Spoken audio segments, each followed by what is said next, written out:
我有一个特别的读心术，能听见不爱我的人的心声。可在我的婚礼前夕，我突然听见了未婚夫的心声。他明天抢婚的话，我穿皮鞋是不是不太好逃婚？我闷不作声。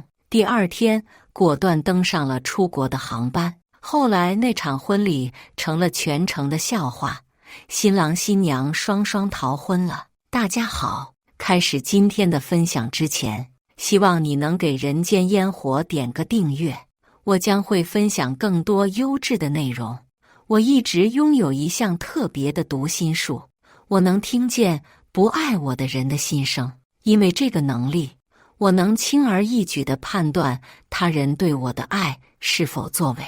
我能干脆地从塑料姐妹花中迅速抽离，也能面对暗恋许久男神的告白无动于衷。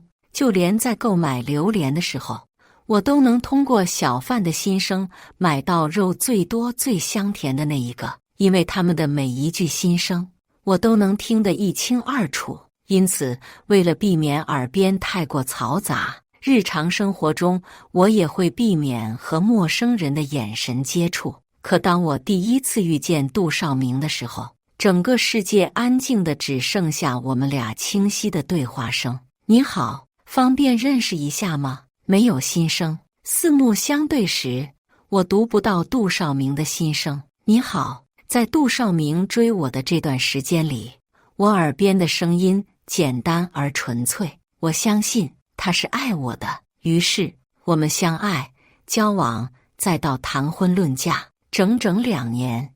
我从未读到过他的心声，可就在即将举办婚礼的前夕，我突然能够听见杜少明的心声了。因为婚礼的缘故，杜少明最近格外忙碌，他家境优渥，现在已经成功接过了父辈的位子，独立接管了杜家的金融公司。因为婚礼的行程安排，我们手里需要提前处理的事情很多，尤其是上2个月来更甚。我向来是个独立自主的女性，同样也尊重杜少明的事业，所以这段时间以来我们见面的次数实在是屈指可数。但今天敲定服装，想到这应该是我们难得同处，我心中忍不住泛起甜意。我按照时间到工作室的时候，他已经提前到了。再是鞋子，侧身同工作人员吩咐了什么，便手持着电话，一边交谈一边朝外走，言语间安抚的意味很重。我能理解他的忙碌，掌管一家公司到底不是一件容易事，何况杜家也不止他一个继承人。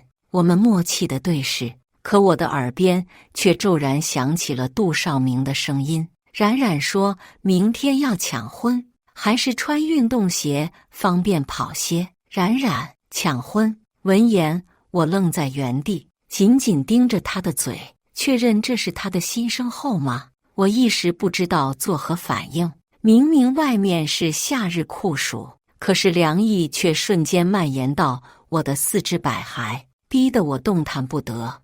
我能听见他的心声了，这意味着什么？不言而喻。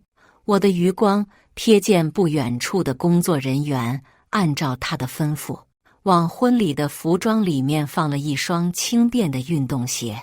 杜少明朝我点了点头，抬腿预备着朝外面走去。这是我们的默契，他应该是有什么重要的事要处理。可刚刚耳边的话不作为，我也从来不会听错。我的身体几乎是不受控地跟了上去，我有些不敢置信地追上前唤了声少明。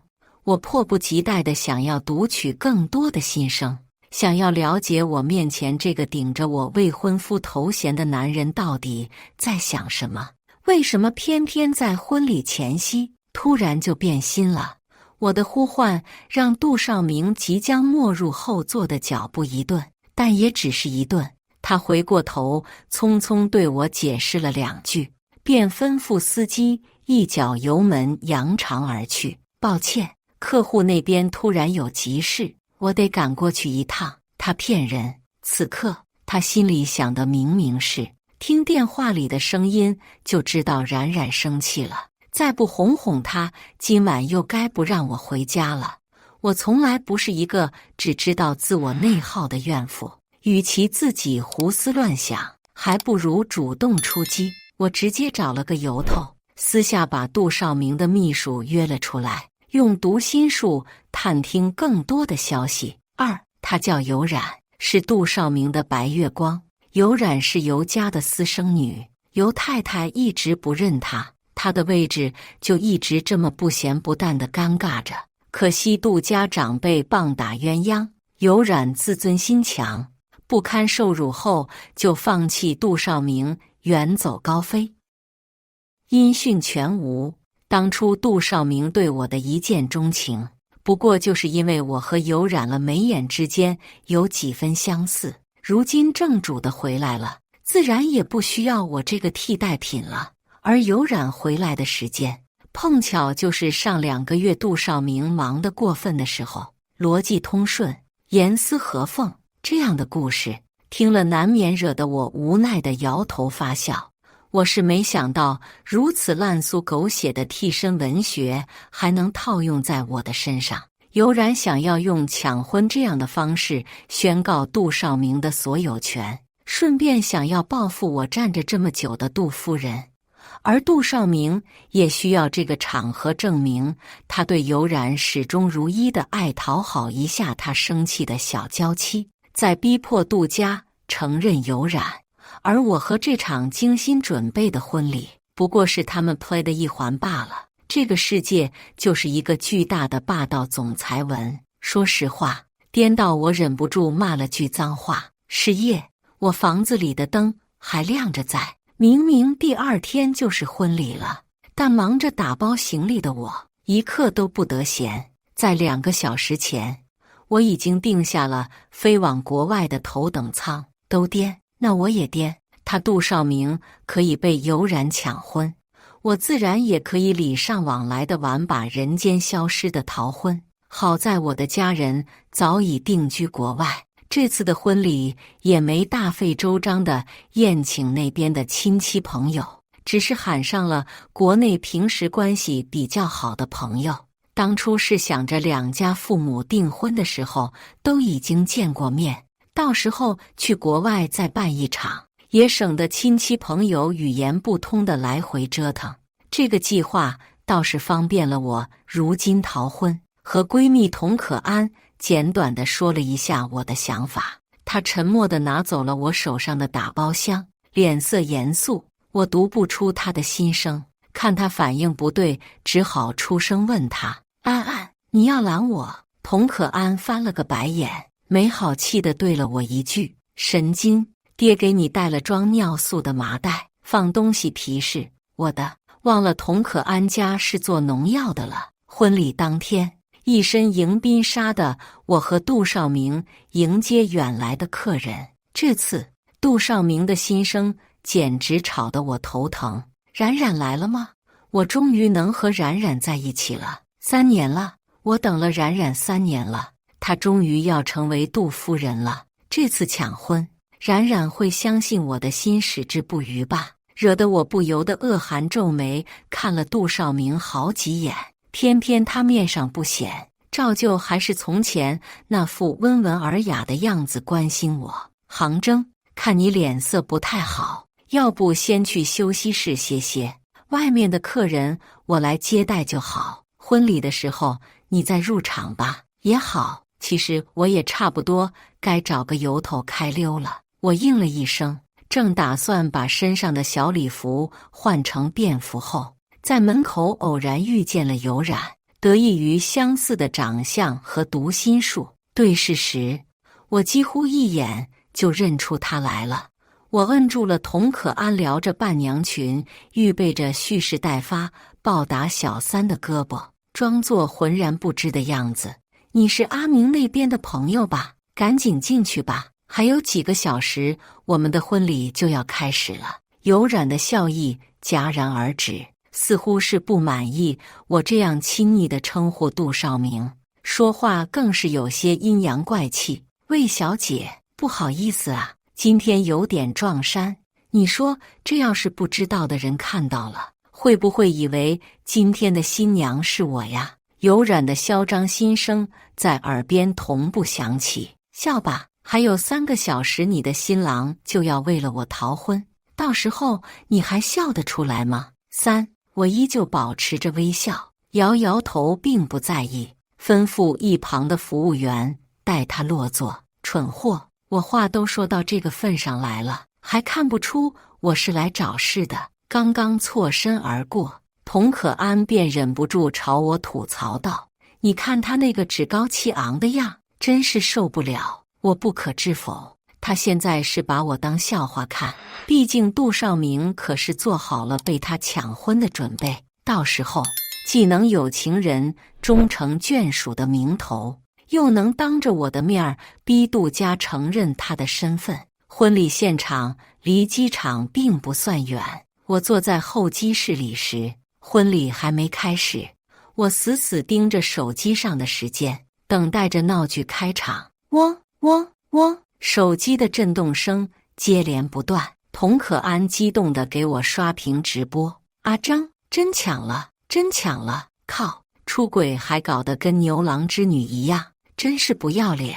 典礼正式开始的时间不过才5分钟，童可安便给我发了个婚礼现场的视频。按照流程，在杜少明上台之后，司仪再说一段肉麻煽情的感情故事后，就应该是新娘登场了。而有冉就是要卡在这个节骨眼上抢婚。有冉特意穿着和新娘一样的迎宾礼服，快步上前，一把上台抢走司仪的话筒。纵使台下议论纷纷，还是在滔滔不绝地诉说着自己的爱意。这样的大胆露骨，给杜少明说的眼眶泛红。少明哥，你愿意和我走吗？宾客席位上一片哗然。结婚当天带走新郎，这可不就是赤裸裸的抢婚吗？最要命的是，杜少明还是一脸感动的点头同意，走到有冉身边和他十指交握。我愿意。有冉此刻膨胀的虚荣心被充分的满足了，甚至还有心情对着隔着一扇大门的新娘发表一番获奖感言。大意就是，我知道你很喜欢杜少明，但是杜少明最爱的就是我希望你成全。视频里，杜少明脚上穿的正是一双和西装礼服格格不入的运动鞋，举着话筒的有冉眼角眉梢的得意都压不住。有冉估计想要迫不及待见到我失魂落魄的样子，心里是连怎么安慰我的话都想好了。我希望魏小姐能够成全我和少明哥这一段佳话。魏小姐，气氛到了这里陡然就尴尬住了，毕竟被打脸的人不在，那这场爽剧就是小丑的一场闹剧了。魏小姐，魏小姐，有冉接连喊了好几声，都无人应答，直到礼仪官拉开那扇大门，门后空无一人，只有被随意丢弃的洁白头纱象征着新娘的不知去向。人群骤然嘈杂起来，不知道是谁喊了一声：“我靠，新娘这是逃婚了！”安静的候机室里，我蓦然笑出了声。成全自然是要成全的，毕竟底下的来宾也有我认识的人。我要逃婚，放他们鸽子是我的不是，那就免费请他们看一场笑话吧。我看着这都忍不住摇头发笑。就在这时，大屏幕上顿时显示出了一段文字和图片，上面用正红色2号宋体赫然写着：“逃婚声明，因杜少明劈腿小三有冉，本人特决定逃婚，成全你们这一段笑话，希望日后所死不要跑出来祸害他人。”底下还贴心地附上了杜少明和有冉近期的亲密照片。嗡，童可安给我弹了一条消息，圆满完成任务。看到这条消息，同样的声明我也顺便在微信也发了一份，这也是我这个号码的最后一条朋友圈。在现场的人们顿时炸锅，现在谁还有空笑话我呀？更大的笑话不正站在台上手牵着手吗？新娘都消失了，谁还会在意杜少明和尤然跑不跑呢？而尤然刚才在台上自说自话地抒发爱意，在大屏幕鲜红的出轨二字上显得格外可笑。什么佳话，不过就是出轨劈腿的遮羞布罢了。童可安吃瓜吃到飞起，不过2分钟又弹了一段视频给我。4. 视频里无人在意，台上愣愣站着2个大傻春，人群乱糟糟地找寻着我的踪迹。杭征呢？魏小姐去哪里了？新娘呢？电话打不通，不知道去找啊。休息室找了没有？换一间，顶楼的房间，各处地方都找一下呀。都愣着干什么？动起来，动起来！就连一直黑脸的杜父杜母都急切地起身，吩咐工作人员寻找到我的踪迹，连带着宾客们也行动起来。没有一个人在意舞台上的2个人，就连司仪都被招呼着下台了。杜少明和尤然2个人就这么尴尬地站在台上面面相觑，像被推出来当众展示的猴子一样手足无措。更好笑的是，台下的观众都在忙着找我这个失踪的正主，无人关心他们是否要离开。尤然和杜少明幻想的浪漫而又刺激的逃婚现场，被我的突然消失整得像超市门口老头老奶奶抢免费鸡蛋一样杂乱。俩人就这么立在台上，这婚逃也不是，不逃也不是，逃吧，无人在意；不逃吧，也无人在意。时间差不多了，用另外一个微信给童可安发了条准备登机的消息，再以尽量简短的消息跟父母那边说明了这次的情况，嘱咐他们不要透露任何我的私人消息，便给手机开了个飞行模式，安安稳稳地窝在头等舱里，享受着10几个小时的飞行时间。刚一落地，童可安的消息便疯狂而急促地弹了出来。看样子这件事的后续有趣得很，甚至在我回了第1句的时候，童可安就按捺不住，直接弹了个语音电话给我。哈哈哈哈！阿张，你这招也太狠了！你是不知道，现在港城这边都翻了天了，来的都是杜家的亲戚和朋友就不说了，不少都是些有头有脸的人物。你一逃婚，他们那边可是闹翻了天了。那俩傻子在台上足足站了10分钟，都没人管他们，最后还是他们自己走下来的。我看着都能直接原地扣出海景房。你现在看热搜，那视频都冲上第1了，网友都说这俩是颠公和颠婆。刚刚那王八蛋还撵到你别墅那儿去了，见你不在，气得在门口跳脚，给你门铃摁得跟发电报一样，嘟嘟嘟的。我刚准备开溜，就被他撵上了。这个崽种还有脸问我你在哪里，我就说你出国了，别的不知道，笑死！你别说穿运动鞋跑的是快，光听童可安笑得上气不接下气的声音，我就知道这次事情给杜少明折腾的有多够呛。婚也没被抢成，脸还全是自己丢的。对于杜少明这样的反应，我其实并不奇怪。杜少明敢这样做，也就是认准了我为了杜家和魏家2家的体面，不会把事情闹大，最后被抢婚。我也只能闷声吃个哑巴亏，毕竟魏家产业都在国外，杜家受到的影响不会太大，还可以趁机逼迫杜父杜母认下尤然这个儿媳妇。毕竟事情都闹到这个地步了，再不承认，当着这么多来客的面，脸上也实在不好看。可杜少明愣是没想到我会逃婚，直接把这块遮羞布扯下来塞到他跟尤然的嘴巴里，恶心他们，由他们去吧。爱情是享受，可真到了婚姻，那就是忍受了。灰姑娘和王子的日子，并不是只过结婚那一天，后面日日所要面对的，可就是磨人的柴米油盐酱醋茶了。已入穷巷，就该及时掉头。度过了一段不幸的婚姻，我可是要放鞭炮庆祝的。我的父母早年间就已经定居国外，那边婚恋风气开放，追求自由随性。何况我和杜少明都还没来得及领证，从法律意义上讲，我们连夫妻都不是。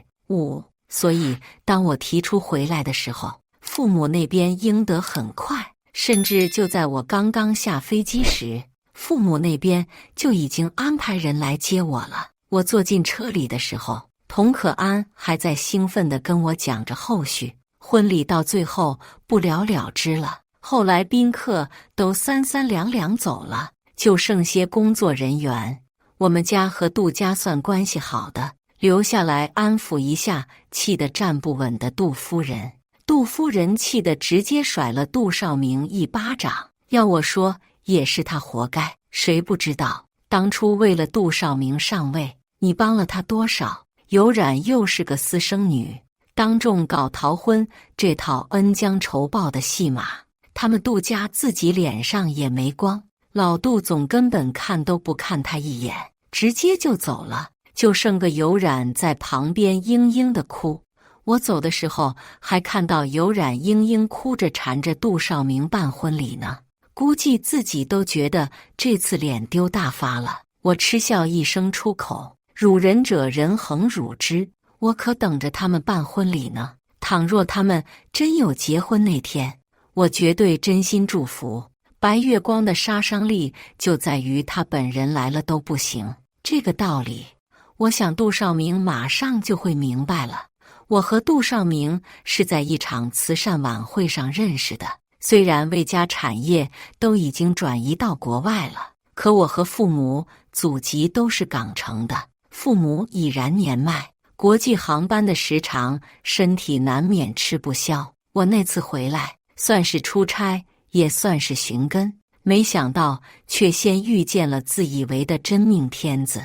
那时的我被杜少明叫住，他端着红酒杯，笑容温和，姿态潇洒。因为读心术的缘故，我在这种公开场合，如非必要，很少和人主动攀谈。名利场声音太嘈杂了，杜少明叫住我时，我脸上的不耐甚至都没有消散。可很奇怪的，我并没有听到他任何的心声。或许是因为太安静了，我渐渐有了耐心和他攀谈起来。后来他跟我告白时，甚至害羞的手脚不知道放哪里，抱着玫瑰花的手都在微微颤抖。杭征，我会一辈子对你好的。我们四目对视，我没读到他的心声，于是我点头，相信了杜少明的承诺，愿意留在国内和他结婚。我从不怀疑那一刻承诺，但承诺从来只有在爱的时候才算数。在我眼里，有染和杜少明的爱情故事，其实就是年少时爱而不得的故事。有染未必有杜少明想象的那般美好，杜少明也未必有自己想象中的那么爱有染。爱情只有在爱而不得的时候才最动人。半个月后，当我刚刚上完帕森斯教授的设计课时，接到了童可安的电话。前几天不是收到那王八蛋结婚的请柬吗？今天我一过去，还以为哪个村里开流水席呢，都没我上次去北方吃杀猪菜热闹。童可安显然是奋斗在八卦第一线的记者，絮絮叨叨跟我讲了这场抓马的婚礼。杜老爷子根本没来，这次婚礼好多人也都没来，跟你当初那场没法比。典礼还是用的副厅，也就杜夫人一个人黑着脸来了，冷着脸喝完了改口茶。别说发红包了，还是管她叫尤小姐。台上发言的时候，还是训尤小姐要安分守己，知晓礼义廉耻。哈哈哈！你别说，老一辈带着文化劲骂人是真难听，气得有染在台下把捧花都摔了，搞得杜少明一边哄老妈，一边哄老婆，看得我没笑得背过气去。其实也正常。按照杜夫人的性子，不办这场婚礼才是她一贯的作风。可是架不住尤然给自家儿子吹耳边风，只好压着怒火过来参加。只是尤然还没结婚，就把婆婆得罪了，她往后还能有好日子吗？6，我还听说尤然最近在往杜少明公司里塞人，他倒是舒服了。一结婚，尤家那边也承认他的身份了，自家企业也起来了，背靠大树好乘凉啊！我现在想到你之前辛辛苦苦的给杜少明拉资源，结果现在便宜都让尤然占了，我就恨得牙痒痒。我翻阅项目资料的手没停，开着外房和童可安闲聊，我也不亏，在他们中间也没少挣。不过杜少明这日子也不好过吧？他确实有经营权，但是具体决策权还在他亲爹那儿，总不能最后杜氏集团跟着姓尤吧？再说了，杜家可不止他一个年轻人，真心不好说。但我了解杜少明的事业心，公司也不是他的一言堂。我猜测尤然应该玩的先斩后奏塞人这一套。拜那场婚礼所赐，国内那些合作伙伴也知道我和杜少明的恩怨，多多少少也给我透露了一些消息。比如杜家那边直接把杜少明的堂哥给推了上来，压力给得十分明显，爱情和事业，我估摸着杜少明夹在中间也难做得很。童可安显然对我的发言有些不满，你这是什么意思？去外国出家了，舍利子绷我一脸，你还可怜起他的日子好不好过了？那你下一步是不是就要给他送温暖了呀？我弯了弯眉眼，送温暖没有，我在想我是不是可以借着这个机会捞一笔。6，以为你是恋爱脑，没想到你是个资本家。但我没想到2个月后，我居然接到了杜少明的电话。杭州时隔这么久，突然听到他的声音，让我不由得打了个寒战。杜少明，威尔森先生，难怪教授那边一直不肯告诉我客户的中文名，每次只跟我说是旧相识。原来是你。对于杜少明能找到我这件事，我的态度可以说得上是有点平淡了。我是出国了，又不是出殡了，国内外圈子就这么大，现在生意又没有什么壁垒，杜少明想找我也不过需要多费点心罢了。杭州，他支支吾吾的态度，烦得我在内心默默翻了个白眼。你什么你？说破天跟一个劈腿的前男友，我哪有什么旧情可以续？不祝福他原地螺旋升天，已经算我善良了。打个招呼，完全是看在他是甲方的面子上。我言语冷淡地打断了杜少明的话茬。如果没什么问题的话，我还是跟杜总介绍一下这次项目吧。杜少明显然还沉浸在自己的情绪里面，攀扯着从前的事。杭州，当初的事我很抱歉，我知道我让你很受伤，所以你才负气到逃婚远走国外。对不起，我的确欠你一句道歉。我沉默了一会儿，叹了一口气。杜少明，你现在得到了你想要的吗？电话那边陷入长久的沉默，杜少明的声音顿时疲惫下来。我不知道，有染他和以前很不一样，变得我都快怀疑他是不是我爱过的那个有染了。抱歉，我知道我不应该打扰你现在的生活，但我只是突然想和你说会儿话。今天我参加了个酒会，突然就想到从前和你一起并肩作战的日子了。我嗤笑了一声，并没有打算继续这段还算温和的通话。杜夫人如果知道你和我现在保持联系的话，不太合适。倩倩，你来一下，辛苦你帮我和杜总介绍一下这次的项目了。我还有事，失陪了。饶是在惊心动魄的白月光，日子久了也都会变成饭粘子。从前觉得索然无味的蚊子血，一旦得不到了，突然就会变成朱砂痣了。人无论再怎么被爱，都会挂念着那些没得到的爱。7. 对于杜少明的忏悔，我只会在心底默默说一句：活该。项目的后续我全交由我的助理倩倩跟进的，偶尔有拿不准的地方，我也会指导一下，但是尽量避免和杜少明直接接触。杜少明打的什么算盘，我心里很清楚，可背叛这种事儿，既然有了第一次，我就不可能再给他第二次机会了。倩倩代替我去了一趟国内，也成功拿下了这个项目。一起带回来的还有另外一个消息，杜先生让我告诉您他离婚了。当有染赛人进公司的时候，我心里已经有了模糊的念头，就是没想到会来得这么快。甚至当我发消息给童可安的时候，他也感到有些惊讶。我也是才知道的，你消息怎么这么灵通？我撇了撇嘴，他上段时间和我因为项目的关系重新有了联系，这个事儿是他特地让我助理转告我的。童可安啧了2声，接过话茬：司马昭之心，路人皆知。不过这家伙怎么阴魂不散的？拿你当什么？备胎吗？真恶心。不过你知道这俩为啥离婚吗？有染把杜少明耍得团团转，他在国外结过婚的，跟一个国外的富豪，跟他的继子打官司没捞到钱才回国内的。杜阿姨查出来的时候气得手都在抖，二话不说就把照片拍杜少明脸上了。你是没看到杜少明那个脸啊，黑的都能滴水。本来他结婚之后骚操作就不少，跟杜少明关系日趋冷淡，现在这是捅出来了。杜少明第2天就派人拟了离婚协议，现在离得这么干脆。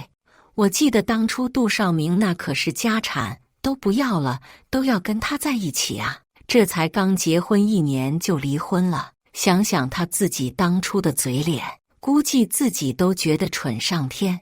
我突然就想到了当时杜少明跟我提到过的有染变了，只觉得搞笑。有染或许没变，只是不符合杜少明的想象而已了。新鲜感褪去，真正的爱意才慢慢浮现。除了项目上的交际，我和杜少明就再无联系了，就连他发来的邮件或者好友申请，我也是选择性眼盲。他擅长用想象爱上一个完美的对象，从前是有染，现在多半又是我了，由得他去。现在我已经有了自己全新的生活，至于杜少明，对我现在来说不过是陈年烂伤，不值一提。直到童可安预备着结婚时，我才时隔多年再次回国，来到港城。一同回国的还有我的女儿黎黎。我丈夫是个外籍华人，我回国时他正在南极科考，不然这次也会陪同着我一起参加婚礼。和童可安姐妹叙话之后，黎黎说着想去附近商场里面的儿童乐园玩一圈，想着她在国内没有玩伴，我点点头，牵着她过去。黎黎显然很兴奋，几乎是一路小跑着过去的。穿着高跟鞋的我在后面追得有些吃力，一不留神，黎黎就在拐弯处撞上了人。我急忙追上去查看黎黎的情况，顺便安抚一下情况。对不起，对不起，孩子不懂事，没伤到您吧？杭州那人听起很惊讶，也很耳熟。我抬头一看，杜少明。说实话，直到细看我才敢确认是他。猛地反应过来，这家商场好像是杜氏名下的，他出现在这里不奇怪。无论是身姿还是气质，杜少明和从前都有极大的不一样，显得憔悴颓废很多，远远看上去有点像35岁遭遇中年裁员的无力感，和我那个印象里神采飞扬的他大相径庭。杜少明的脸上透出点惊喜的神色，弯了弯嘴角，好久不见，这是我女儿黎黎。8. 我们四目相对，但这次我没再听到他的心声。早就听说你结婚了，没想到女儿都这么大了。黎黎的话比我先出口，对不起叔叔，撞到你了。杜少明的表情愣了愣，最终还是伸出手摸了摸黎黎的头，俯下身子，笑着同黎黎说话：没事，黎黎，下次记得不要跑得这么快。王经理，带黎黎去那边的儿童乐园玩会吧。杭州2楼新开了一家咖啡，你从前最喜欢的罗布斯塔，方便叙叙旧吗？我点点头，和黎黎交代了2句。其实回来之前，童可安那个大喇叭我已经七七八八地讲过杜少明的现状了。有染这件事对杜少明的影响和打击是巨大的，杜家后面更是转而扶持了他堂哥上位。至于杜少明，也只能尴尬地被杜家冷处理。从前的天之骄子，现在成为边缘人，爱情没了，事业败了。明明正是风华正茂的年纪，身上阴郁的气氛浓重的可怕。你好，一杯罗布斯塔，一杯康宝蓝，谢谢。不了，帮我把罗布斯塔换成维也纳吧。杜少明笑着问我，换口味了？我记得你从前不爱喝这些甜腻的咖啡。我摇了摇头，我丈夫总说罗布斯塔里面咖啡因多，喝多了伤胃，总帮我换成维也纳。喝得久了，也就喜欢上甜口的咖啡了，挺好的。我看过你们的婚礼现场，很浪漫，是瑞士那个很有名的古堡。那时候正好出差，顺便去看了一眼。杜家没有在瑞士的业务，但我没拆穿，笑着应了下来，像正常的普通朋友一样相互寒暄。方便通过一下我的好友申请吗？我搁下咖啡杯，仍旧是浅笑着回应杜少明，还是不了吧。我知道你的意思，你也不用太过在意，对我来说那都已经是当年的事了。何况当初的场面，明显是你丢的脸比较大。我确实爱过你，但现在也的确不爱了。我拥有了美满的家庭，爱我的丈夫，可爱的女儿，过着全新生活的人，是不会愿意接触旧时光里错的人的。杜少明，错过了就是错过了，爱也好，恨也罢，都不重要了。我太过云淡风轻的表情刺痛了他。杜少明的眼眶泛着微红。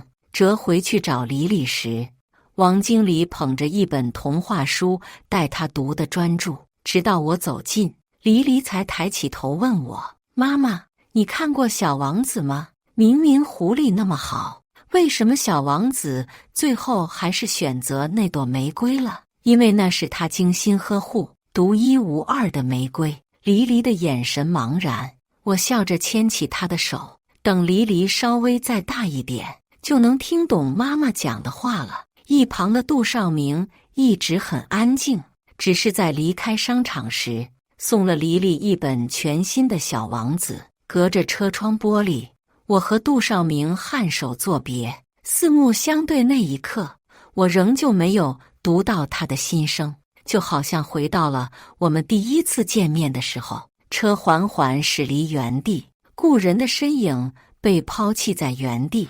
我揽着女儿柔软的身体，这是我送她的最后一场报复，温和又体面的退场。此后，回忆会是我们唯一的见面方式，而我会取代有染，成为杜少明生命里求而不得的爱人。在他杜少明的世界，永远得不到的爱人，不是一场暴雨，而是此生漫长的潮湿。他会永远困在这场潮湿中，在每个波澜不惊的日子里掀起狂风骤雨。我曾经是狐狸，也是只那株红玫瑰，但现在我只个是游历结束的小王子。女儿捧着手机扒着我，妈妈，爸爸要跟你说话。来，以上就是今天分享的故事。大家有什么想说的、想吐槽的，欢迎在下方评论交流，也更希望能给人间烟火点个订阅。我将会分享更多优质的故事内容。